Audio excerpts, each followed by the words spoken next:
This is something freaky that happened to me a while back. I don't usually tell people. It's weird and messed up, but I feel like I should. It's not fake or anything. It really happened, and I'm still shaken up. So, I was just at home one night, messing around on Tinder. I was bored, swiping left and right, hoping to find someone cool to talk to.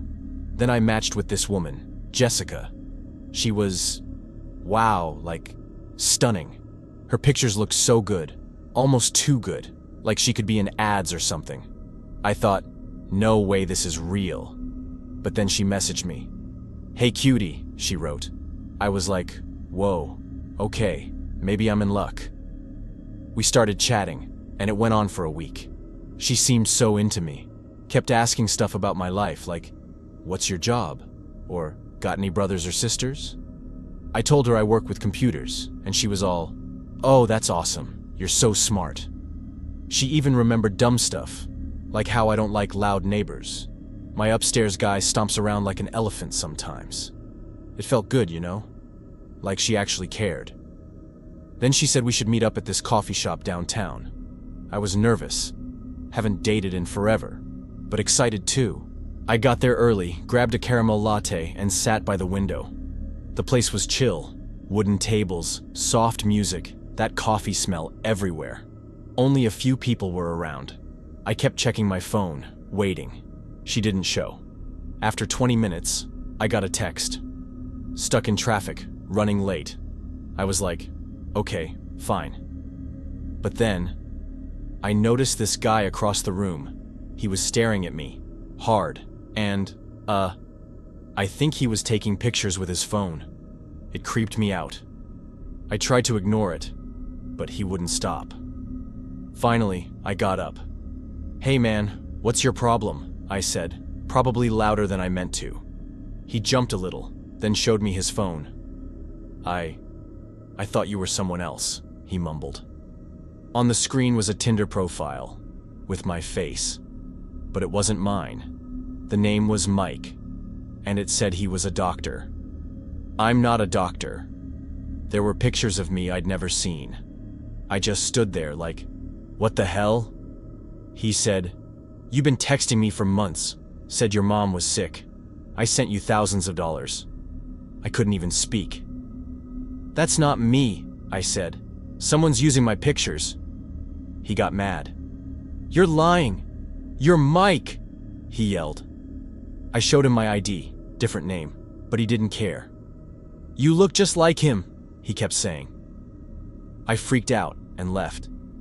Outside, I saw another guy walk in, looking all nervous. I wondered, was he here for Mike too? I checked Tinder. Jessica's profile was gone. Just gone. My hands were shaking. I went home, and that's when I saw it. Emails from my bank. Weird charges. Someone had opened credit cards in my name, bought TVs and stuff. I called the bank, but they said it'd take forever to fix. I felt sick. Next day, I went to the cops. They were nice, but it was bad news. They said I was number 47 in their case. Jessica, or whoever, had scammed tons of guys like this. Fake relationships, stealing money, ruining lives. One guy lost his house, another thought he was gonna marry me. The cops showed me pictures, other guys who kinda looked like me. All tricked the same way. It's been months, but I'm still messed up. I canceled everything, changed passwords, all that. But I keep thinking she's out there, using my face. Sometimes I get random friend requests online. People I don't know. I ignore them, but it's creepy. A while back, I was buying groceries, and this lady came up to me. "Hey, aren't you that Tinder guy? The one with the sick dog?" she said. I froze. "No, that's not me," I told her. She stared. "You look exactly like him." I just grabbed my stuff and bolted. I don't go on Tinder anymore. Can't. Every little noise, like when my fridge hums funny at night, makes me jump. I keep wondering how many people think I'm the bad guy. How many got hurt because of her. I even thought about moving, but that's dumb, right? It's like, I don't know who I am sometimes. Like someone else is out there, pretending to be me, and I can't stop it.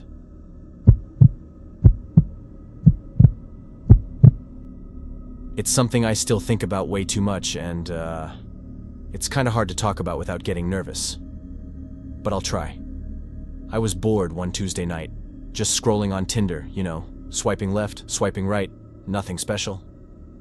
Then I matched with this guy, Mike. He seemed cool, like really normal. Good job, nice pics of his apartment, no creepy vibes. We messaged back and forth for a few days, and he was funny, charming even. He asked if I wanted to come over for dinner at his place. I hesitated.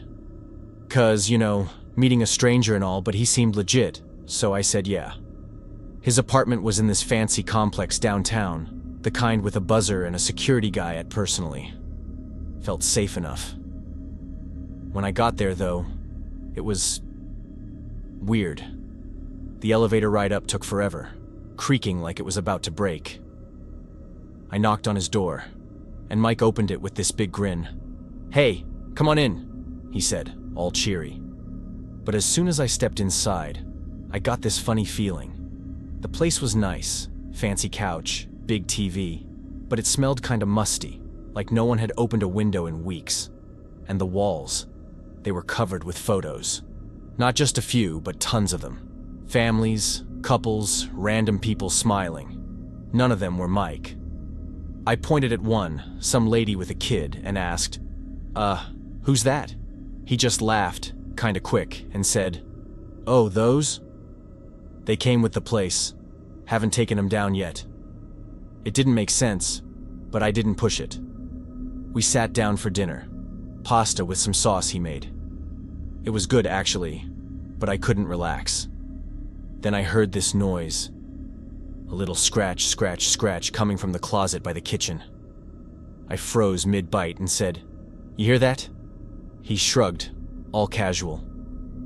"Yeah, probably just the heater kicking on. Old building." But it didn't sound like a heater. It was too alive, like something moving. I tried to laugh it off, but my hands were getting sweaty. After a while, I said I needed the bathroom. I just wanted a minute to breathe. When I got in there, I saw this stack of mail on the counter. I wasn't trying to snoop, but it was right there. The names, they were all different, like Emily Carter, John Davis, Sarah Lee. None of them said Mike. My brain started spinning. Maybe he's picking up mail for neighbors? But why so many? I wiped my hands on my jeans.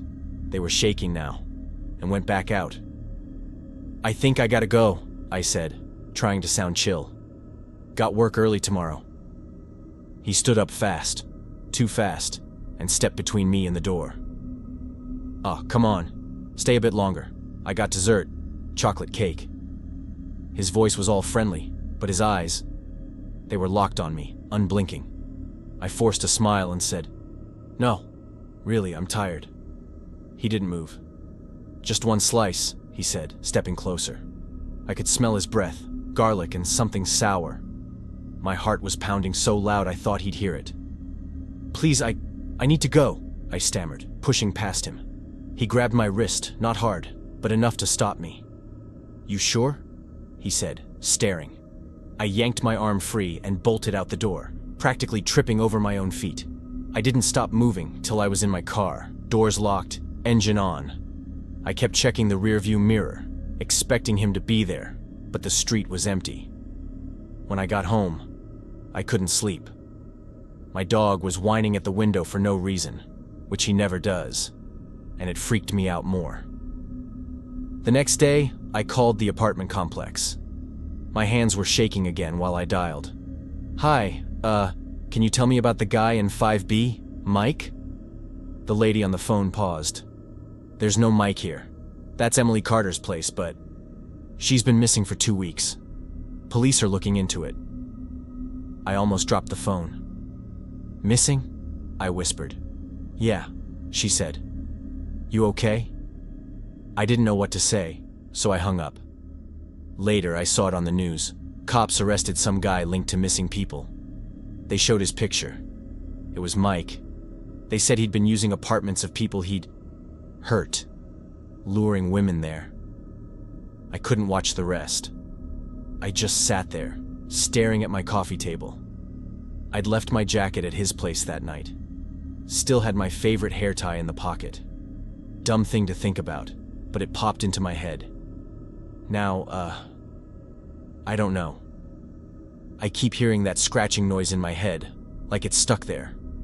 Sometimes I think I see him, across the street, in a crowd. But when I look again, he's gone. I deleted Tinder, obviously. Haven't told many people about this.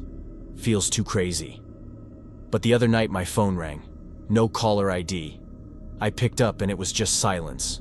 Long, heavy silence. Then it hung up. Probably nothing, right? Just a wrong number. But I keep the lights on now, just in case.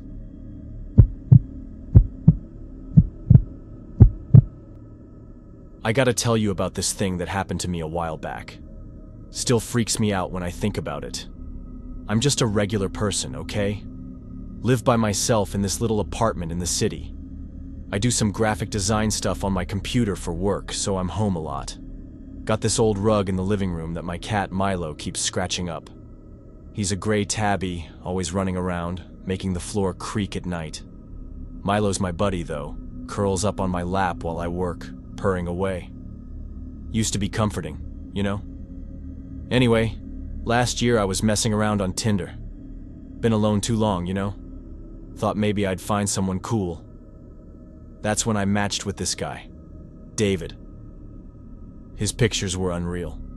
Fancy trips to Paris, Japan, all that. Said he was some smart consultant guy. We started texting and man, he was smooth. Our conversations flowed effortlessly. He was witty, charming, and seemed genuinely interested in getting to know me. We talked for weeks about everything from my design projects to my childhood dreams. He even asked about my favorite childhood memory, and I shared how I used to spend hours drawing in my grandmother's attic. He'd ask about my job, my family, even silly stuff like my favorite pizza place. Once he asked about my mom's maiden name, thought he was just curious, kinda cute. Little did I know, he was collecting pieces of my life to use against me. But, some stuff was weird. He'd mentioned this park I walk Milo at, but I never told him about it.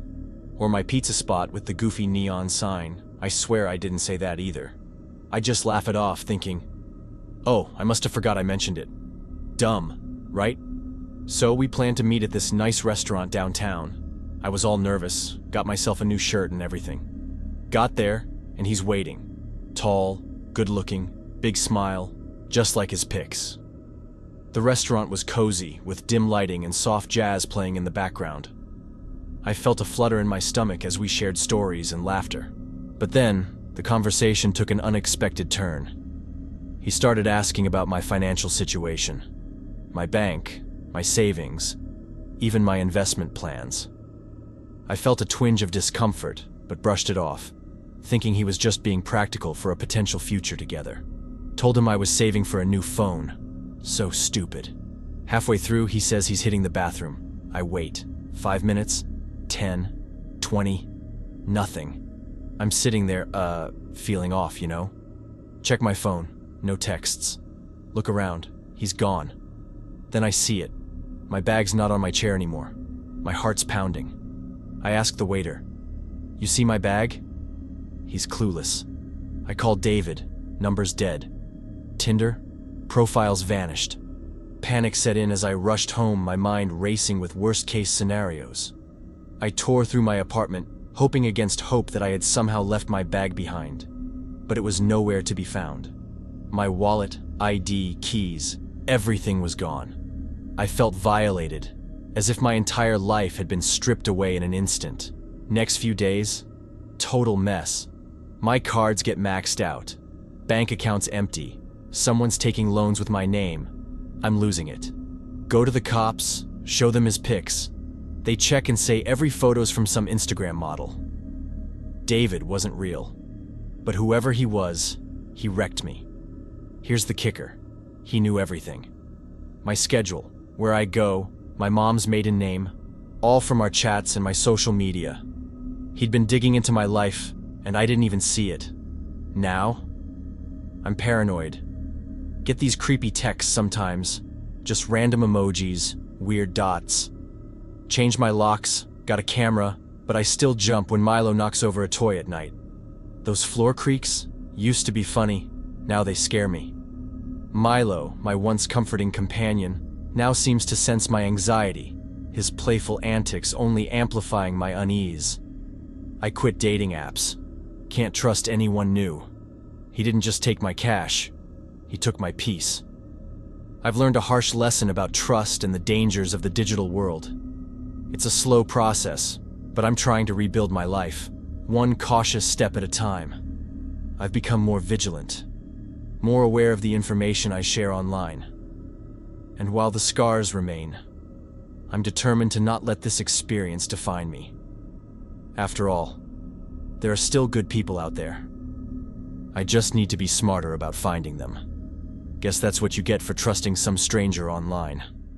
Never know who's really out there.